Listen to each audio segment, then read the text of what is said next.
Good afternoon, I'm Gail Fasaki with your news updates. Alexandria protest inquiry is set to start Monday.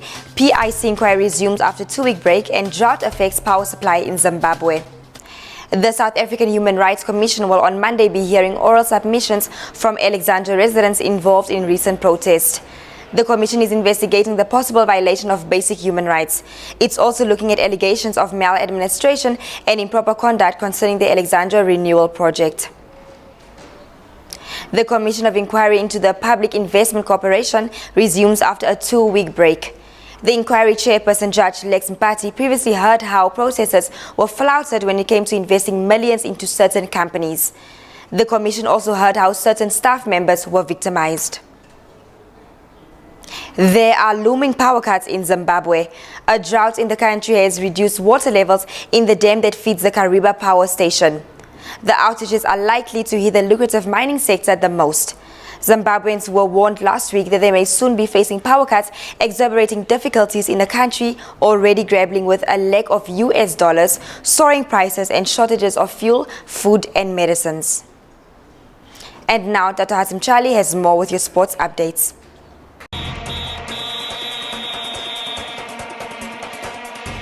Good afternoon, I'm Tata Timjali with your sports news.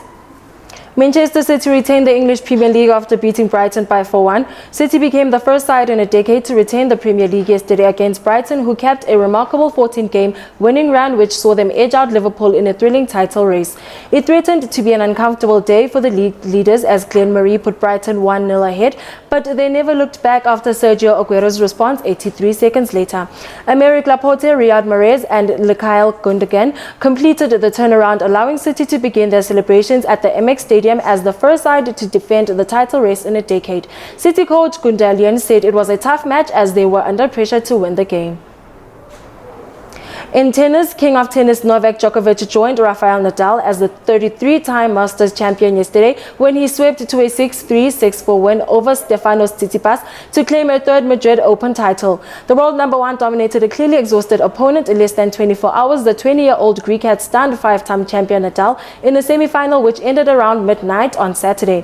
Djokovic and Nadal will now attempt to claim a 34th Masters title in Rome in a key indicator ahead of Roland Garros, which gets underway on May 26th.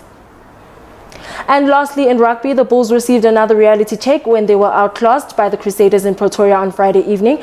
The Bulls have shown glimpses of a revival this season, but their matches against the New Zealand opposition indicates that they are still way off the pace. 6 weeks back, Bulls were brought back down to earth with a 56-20 home defeat to the Chiefs, and the Bulls were outclassed in all departments and they need to further improve their skill levels if they want to compete with the pace-setting Kiwi sides.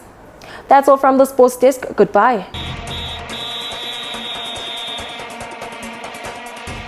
Over to your traffic and weather updates.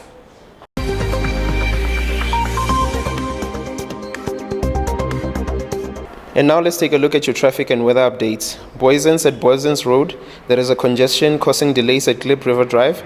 Midrand on the N1, there is a crash after Samrand Road causing queuing traffic. Edenvale on Modderfontein Road, there is a police checkpoint. Expect delays at the on-ramp to the N3 South. And now to your weather updates. Joburg CBD is sunny at a high of 24 degrees Celsius. Midrand is also sunny at a high of 25 degrees Celsius. And finally, Sandton is also high at a high of 24 degrees Celsius. Back to the news desk.